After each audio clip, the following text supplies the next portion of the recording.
Your turn, Yogi boy. What is up, guys? This is AlintheaYoh coming at you today with a new card discussion, a very interesting spell card that's got everyone talking, coming out in the next set, Raging Tempest. And that card is Lawnmowing Next Door. It is a normal spell card and its effect reads as follows. If you have more cards in your deck than your opponent, send cards from the top of your deck to the graveyard until you have the same number of cards in your deck as your opponent. So wow, let's just break this card down. If you have more cards in your deck than your opponent's deck, you get to send cards up to the number that would equal your deck size. It's an absolutely crazy effect in my opinion, simply because it can be abused. Now there are some people who will say, and at first I did think this, if you're running a 60 card deck, then well, you're going to have to draw it pretty luckily. However, there are cards like Left Arm of the Offering which discard your entire hand so that you can search out a spell card from your deck to your hand. So you can then just activate it, mill a ridiculous amount of cards in your deck,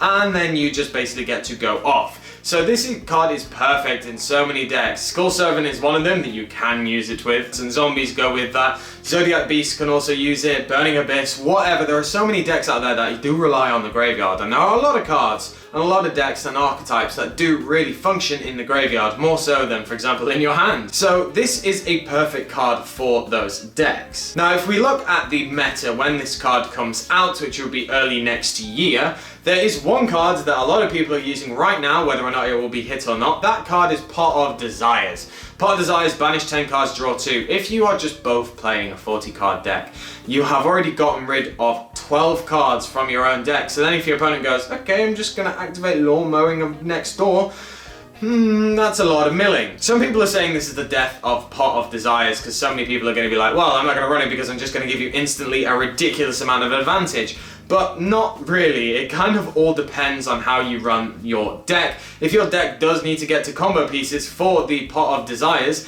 so then it's just not really going to make much of a difference because you're already going to be establishing a board, and very much this game right now in the format and the next format is pretty much a make a big board as possible and go to your opponent and break it. Lawnmowing from Next Door is obviously going to help with that, and you will see the rise of things like Light Swans really come with this. 60 card Light Swan decks with dragons and different things like that I will see. It's just going to happen because it's just such a good card, and it really helps a lot of those old school decks that do really rely on the graveyard. Will I be testing this out in Skull Servants? Absolutely. There are a lot of different ways that I can use this with Left Arm Offering and such, and Sure I Knew It as well get a big boost from this because you can send as much as you want to the graveyard and you're already trying to get rid of loads of stuff. So it means that it could potentially open up some innovation for a lot of these decks that will basically be, for example, zombies, and you can then say, okay, well, I can play with 20 extra cards, so I will put them in. Obviously, that's going to open up a lot of possible inconsistencies for those decks because you are running a 60 card deck. Obviously, I'm not saying you have to run a 60 card deck with this card, that's not what I'm saying.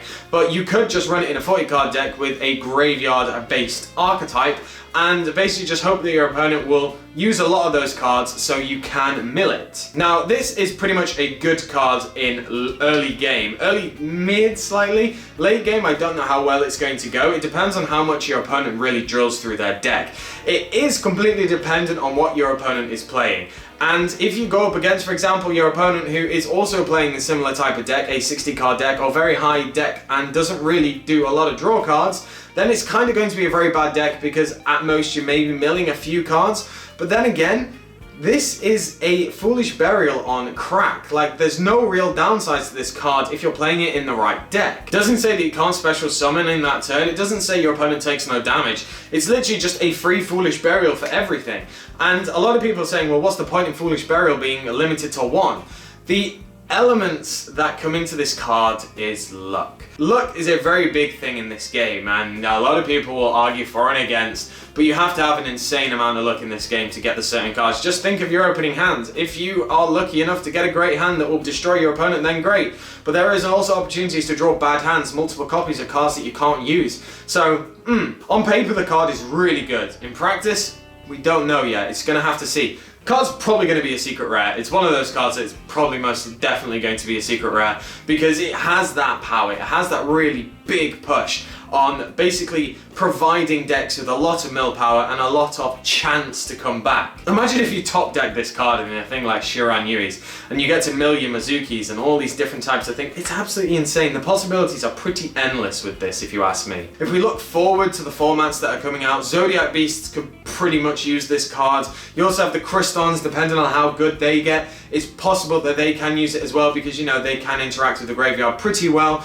You also have things like Paleozoics, and Paleozoics are doing pretty well in the OCG right now with a couple of different tops here and there. Frogleozoics, you could say, that is the name for it if you use the Frog engine, because why not? Because you can access Tree Toad. There are a lot of different ways this card can be used. Is it a potential card that can be hit on the list? I very much think so. So if you do want to really use this card and kind of abuse it, I would implore you to get it as soon as you can, just so you can use it and not miss the boat if it only does get hit to 1, because I think it probably will be hit at some point. So I don't know what you guys think of Lawnmowing next door. Do you think it is a really good card, or do you just think it's something that's not really going to be used at all? So as I said, let me know down in the comment section below. Make sure to give me a like, comment, subscribe, and I shall catch you guys later.